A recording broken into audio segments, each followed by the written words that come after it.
Triângulos, né? Qual a definição de triângulo? Dado 3 pontos A, B e C não colineares, né? Pontos não colineares que não estão numa mesma reta. Chama-se de triângulo ABC a reunião dos segmentos AB, AC e BC. Aí temos aqui 3 pontos não colineares. Se conectarmos esses pontos dessa forma, temos um triângulo ABC. E a notação que a gente utiliza para escrever é a seguinte: triângulo ABC, ou a gente escreve esse triângulozinho aqui e ABC. Aí temos triângulo ABC é igual, como a gente viu aqui na nossa definição, a reunião dos segmentos AB, AC e BC. Elementos de um triângulo. O triângulo é um polígono de 3 lados. O perímetro do triângulo é a soma das medidas dos 3 lados. Aí temos o vértice, que é o ponto A, B e C. Os lados, que é os lados A, B, AC e BC. Ângulos internos, temos o ângulo o Azão, o ângulo Bzão e o ângulo Czão. Aí temos os ângulos externos, que são os ângulos Azinho, o ângulo Bzinho e o ângulo Czinho. Aí temos as propriedades. A soma das medidas dos ângulos internos de um triângulo é igual a 180 graus. Ou seja, temos aqui o ângulo Azão mais o ângulo Bzão mais o ângulo Czão é igual a 180 graus. O maior ângulo interior opõe-se ao maior lado. Ou seja, vamos supor que isso aqui seja o maior ângulo. Então, o maior lado será esse aqui. Ângulo interno. Seus respectivos ângulos externos são suplementares. Suplementares é igual a 180 graus. Então, ou seja, temos aqui o ângulo Azão mais o ângulo Azinho é igual a 180 graus. Aí temos o ângulo Bzão mais o ângulo Bzinho é igual a 180 graus. Aí temos o ângulo Czão mais o ângulo Czinho é igual a 180 graus. Em qualquer triângulo, a medida de um ângulo externo é igual à soma das medidas dos ângulos internos não adjacentes a eles. Ou seja, temos aqui o ângulo Azinho é igual ao ângulo Bzão mais Czão. O ângulo Bzinho é igual ao ângulo Azão mais o ângulo Czão. E o ângulo Czinho, que é igual ao ângulo Azão mais o ângulo Bzão. Classificação de triângulo. Classificamos os triângulos em relação às medidas de seus lados ou às medidas de seus ângulos internos. Em relação às medidas dos lados, um triângulo é classificado como triângulo escaleno, quando os 3 lados têm medidas diferentes. A gente pode observar aqui nesse triângulo verde. Aí temos o triângulo equilátero. Quando os 3 lados têm medidas iguais, é um triângulo equilátero. Como a gente pode observar aqui nesse triângulo em azul, aqui os 3 lados têm medidas iguais. Aí triângulo isósceles, quando os 2 lados têm medidas iguais. Como a gente pode observar aqui nesse triângulo em vermelho, né? Os 2 lados aqui têm medidas iguais. Em relação às medidas dos ângulos, um triângulo é classificado como acotângulo, quando os 3 ângulos internos são agudos, ou seja, menores que 90 graus, né? Como a gente pode observar aqui nesse triângulo em amarelo. Retângulo, quando um dos ângulos internos é reto, ou seja, a medida é igual a 90 graus, aqui um ângulo de 90 graus. E obtusângulo, quando um dos ângulos internos é obtuso, ou seja, a medida é maior que 90 graus e menor que 180 graus. A gente pode observar aqui nesse triângulo azul. Aí, exemplo, número 1, calcule o valor de x. Bom, para a gente achar o valor de x, a gente tem que analisar qual das propriedades do triângulo nos ajudaria, né? Bom, temos uma propriedade que é a soma dos ângulos internos de um triângulo é igual a 180 graus. Então, fica assim. X mais 2x mais 3x é igual a 180 graus. Aí, fica 6x igual a 180 graus. Então, multiplicando, passou dividindo. Aí, x é igual a 30 graus. Aí, figuras congruentes. 2 polígonos com o mesmo número de lados são congruentes quando podemos sobrepor um ao outro exatamente, fazendo com que coincidem. Os polígonos representados se sobrepõem exatamente, logo são congruentes e apresentam lados com a mesma identificação, congruentes e ângulos de mesma cor, congruentes, como a gente pode observar aqui nessas duas figuras. Congruência do triângulo, né? A gente tem esses dois triângulos, e aí agora a gente vai analisar eles aqui. O ângulo A é congruente ao ângulo M, ou seja, são ângulos correspondentes. O ângulo B é congruente ao ângulo N, ou seja, são ângulos correspondentes. O ângulo C é congruente ao ângulo P, ou seja, são ângulos correspondentes. Aí agora vamos aos lados, né? O lado BC é congruente ao lado NP, ou seja, são lados correspondentes. O lado AC é congruente ao lado MP, ou seja, são lados correspondentes. O lado AB é congruente ao lado MM, ou seja, são lados correspondentes. Como todos os lados correspondentes e todos os ângulos correspondentes são congruentes, os triângulos AB e MNP, o triângulo ABC e MNP também são congruentes, né? Então a gente conclui que o triângulo ABC é congruente ao triângulo MNP, né? E esse símbolo aqui é o símbolo de congruência. Caso de congruência de triângulo. Para saber se dois triângulos são congruentes, verificamos se os seus lados e seus ângulos correspondentes são congruentes. No entanto, existem condições em que, uma vez satisfeitos, garantem a congruência de dois triângulos sem a necessidade de verificar a congruência entre os 6 elementos, né, os 3 ângulos e 3 lados. Essas condições são chamadas casos de congruência de triângulos. Aí, vejamos quais são esses casos. Aí, o primeiro caso, lado, que é LLL, são congruentes dois triângulos que possuem os 3 lados correspondentes congruentes, né? Como a gente pode observar aqui nessa imagem, né? O lado AB é congruente ao lado MN, o lado AC é congruente ao lado MP e o lado BC é congruente ao lado NP, ou seja, o triângulo ABC é congruente ao triângulo MNP.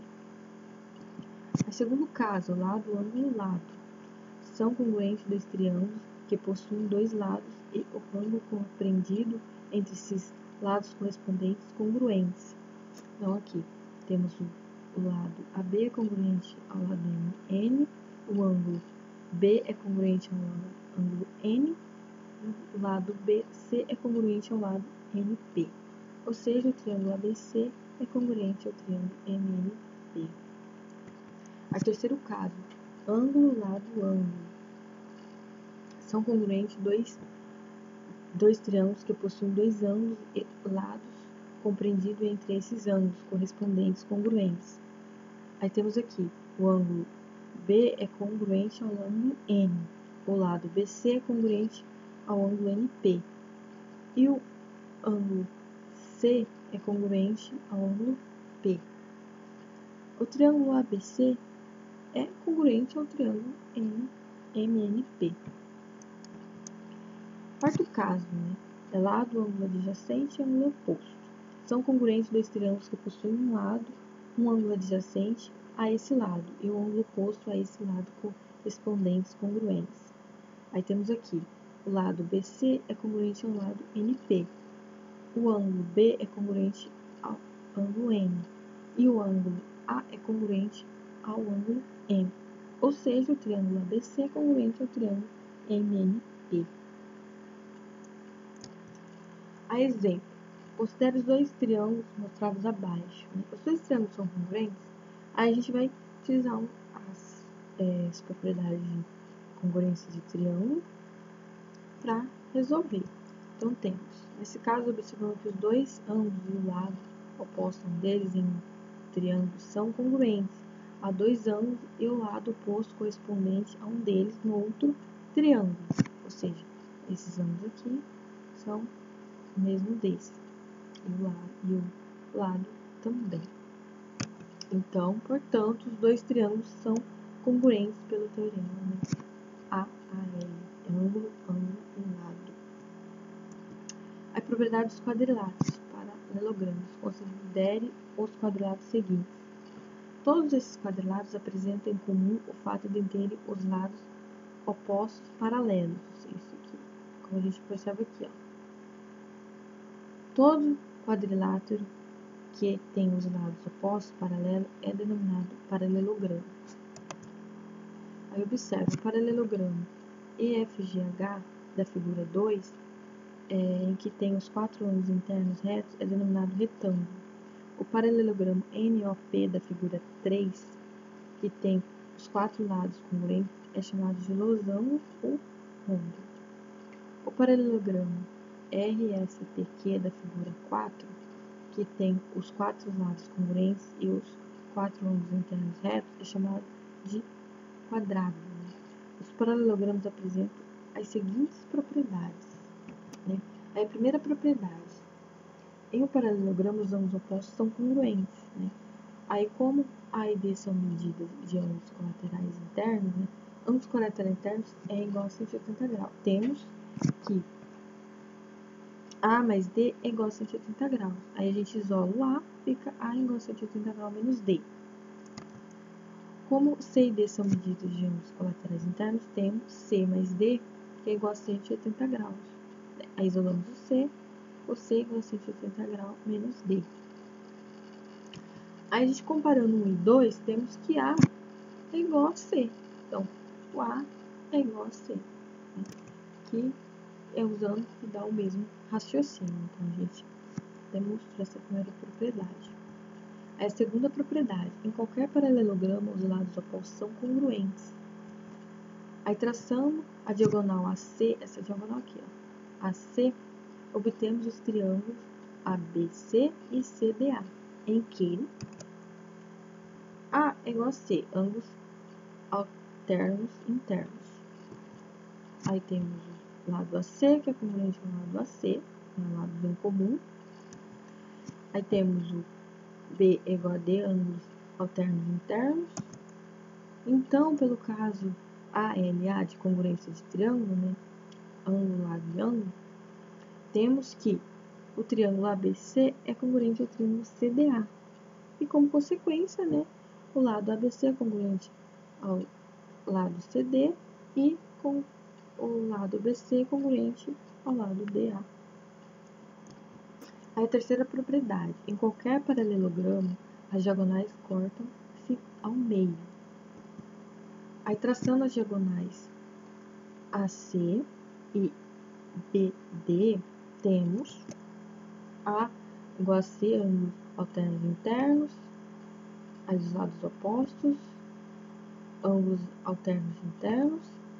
Então, pelo caso ALA de congruência de triângulos, temos que o triângulo AMB é congruente ao triângulo CMD. Como consequência, o lado AM é congruente ao lado CM e o lado BM é congruente ao lado DM.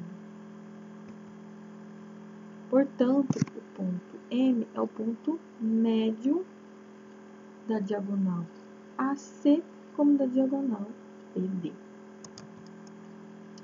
Os paralelogramos que recebem nomes especiais são o retângulo, o losango e o quadrado. Aí temos um exemplo.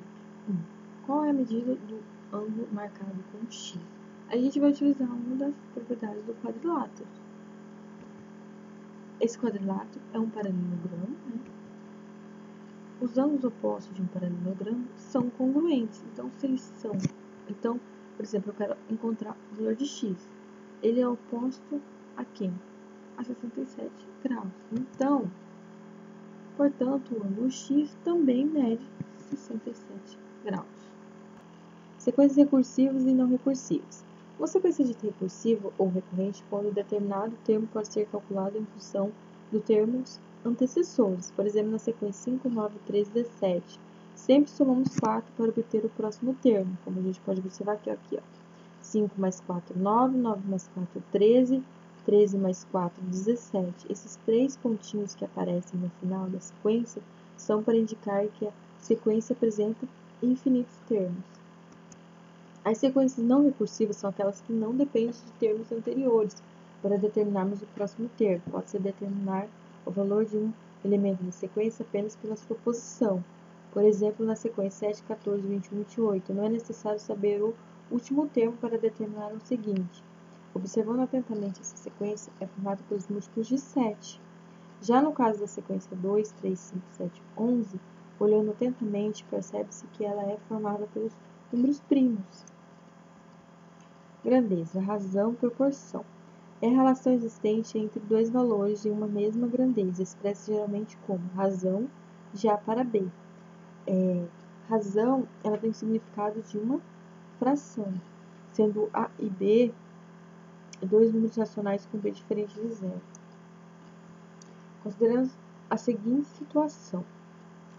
Em um jogo de basquete, determinado jogador fez 23 com 92 pontos marcados pela sua equipe em certa partida. A razão entre o número de pontos feitos por esse jogador e o total de pontos de partida é dada por a razão de 23 para 92. No exemplo dado, podemos afirmar que a cada 4 pontos feitos, um foi desse jogador. Assim, temos a razão de 1 para 4, as razões são equivalentes, portanto, podemos escrever a seguinte igualdade. A razão de 23 para 92 é igual à razão de 1 para 4. A igualdade damos o nome de proporção. A proporção é a igualdade entre duas razões. Segundo a propriedade fundamental das proporções, temos a razão de A para B igual à razão de C para D.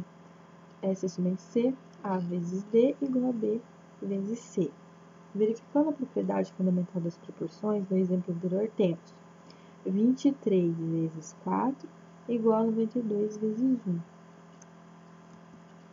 Grandezas diretamente proporcionais. Duas grandezas são diretamente proporcionais quando variam sempre na mesma razão, ou seja, uma aumenta e a outra aumenta na mesma proporção, ou quando uma diminui, a outra diminui na mesma proporção. Aí, exemplo.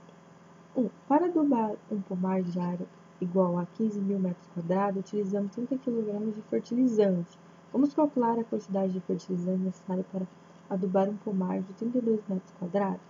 Essa situação relaciona duas grandezas proporcionais, área em metros quadrados e quantidade de fertilizante em quilograma. Para responder à pergunta proposta, vamos organizar os dados em quadro. Aí a gente distribuiu nesse quadro, né, a área do pomar em metros quadrados, a quantidade de fertilizante em quilograma. A área do pomar, eu tenho 15.000 metros quadrados, e quantidade de fertilizante que eu utilizei, 30 kg. E para 32 metros quadrados, qual é a quantidade de fertilizante que eu vou utilizar em quilograma? Não sei, X. Como as grandezas são proporcionais para encontrar a quantidade de fertilizante para adubar uma área de 1.000 metros quadrados, vamos utilizar a relação. Aí ficou a relação de proporção, aí ficou 15 vezes x igual a 30 vezes 32, x igual a 64. Então, dessa maneira, 32.000 metros quadrados necessitarão de 64 kg de fertilizantes. Percebemos que quanto maior a área do pomar, maior a quantidade de fertilizante, na mesma proporção. Dizemos assim que as grandezas área e quantidade de fertilizantes são diretamente proporcionais. Grandezas inversamente proporcionais. São inversamente proporcionais quando uma varia na outra inversa da outra, ou seja, quando uma aumenta, a outra diminui na mesma proporção, ou quando uma diminui, a outra aumenta na mesma proporção.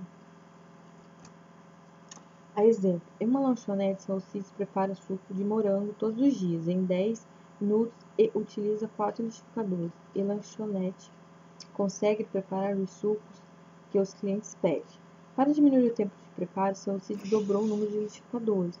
Quanto tempo levou para os sucos ficassem prontos com 8 liquidificadores funcionando? Aí distribuímos uma tabela. Aí note que as grandezas da questão, a proporcionalidade inversa. Quanto mais liquidificadores estiverem preparando o suco, menos tempo será necessário para que todos estejam prontos. Então, aqui, se eu tenho maior número de liquidificadores, eu vou gastar o menor tempo. Então, a gente, sendo assim, para resolver esse problema, a grandeza do tempo deve ser invertida, ficando assim. A razão de 4 para 8 é igual à razão de x para 10. Aí, aplicando a propriedade fundamental da proporção e resolvemos a questão. Aí ficou o x igual a 40, então, ficou x igual a 5 minutos. Regra de 3, né? Aí temos regra de 3 simples, né? A regra de 3 simples é uma estratégia para o cálculo de valores desconhecidos em problemas que relacionam grandeza diretamente ou inversamente proporcionais. Recebe esse nome pois são conhecidos 3 valores em uma situação problema e deseja determinar o quarto valor. Aí temos o exemplo. 1. Camila pagou R$ 3,50 por 2,5 kg de laranja. Pedro quer comprar 1,8 kg de laranja. Quanto Pedro pagará? Para resolver essa situação, vamos organizar os dados do problema em um quadro que relaciona as grandezas envolvidas. Quantidade de laranja, em quilogramas, e o preço a pagar. Então, para 2,5 kg, eu paguei R$ 3,50. E 1,8 kg, eu vou pagar quanto? Não sei, X. Aí, sabendo que as grandezas são diretamente proporcionais, podemos escrever a seguinte proporção. Aí, ficou 2,5 vezes x igual a 1,8 vezes 3,5. Aí, o x é igual a 2,52. Assim, Pedro deverá pagar R$ 2,52 por 1,8 kg de laranjas. Aí, o exemplo 2. Um automóvel trafegando em uma estrada a velocidade constante de 90 km por hora faz uma viagem em 2,5 horas. A viagem de volta é feita a uma velocidade constante de 75 km por hora. Qual é o tempo de duração dessa viagem? Para resolver a situação, a gente vai colocar num quadro novamente. Aí eu tenho a velocidade km por hora e o tempo em horas. Aí, nesse caso, como se trata de grandezas inversamente proporcionais, aí a gente vai novamente inverter, né? Porque como eu vou fazer uma velocidade menor, obviamente eu vou gastar um maior tempo, né? Aí eu multiplico 75 vezes x igual a 90 vezes 2,5 e x igual a 3. A viagem de volta a uma velocidade constante de 75 km por hora demorou 3 horas. A regra de 3 composta. A regra de 3 composta também é uma estratégia para o cálculo de valores desconhecidos em problemas que relacionam 3 ou mais grandezas diretamente ou inversamente proporcionais. Aí temos um exemplo. Um trator, ao ser puxado por 5 homens durante 20 minutos, percorre uma distância de 120 metros. Em quanto tempo o mesmo trator percorrerá a distância de 150 metros ao ser puxado por 4 homens? Inicialmente, vamos organizar as grandezas envolvidas no problema em um quadro. Nesse caso, temos a quantidade de homens, tempos, que é dados em minutos, e a distância em metros. Aí a gente distribui no quadro. Aí fixamos a grandeza e quantidade de homens. Vamos relacionar as grandezas tempo e distância. Aumentando a distância do tempo para percorrer também aumenta. Podemos dizer que a grandeza tempo e a distância são diretamente proporcionais, né? Fixando a grandeza distância, vamos relacionar a grandeza quantidade de homens e tempo. Quanto maior a quantidade de homens puxando o trator, menor tempo gasto para isso. Assim, podemos dizer que a grandeza e quantidade de homens e tempo são inversamente proporcionais. Então, a grandeza tempo é diretamente proporcional à grandeza de distância e inversamente proporcional à grandeza e quantidade de homens. Assim, podemos montar a seguinte equação. Aí aqui multiplicamos 120 vezes 4 é igual a 480, 150 vezes 5 igual a 750. Aí resolvendo a equação, temos x igual a 31,25. Portanto, o trator levará 31,25 minutos para percorrer a distância de 150 metros ao ser puxado por 4 homens. As referências bibliográficas. Um grande abraço a todos, fiquem bem e até mais.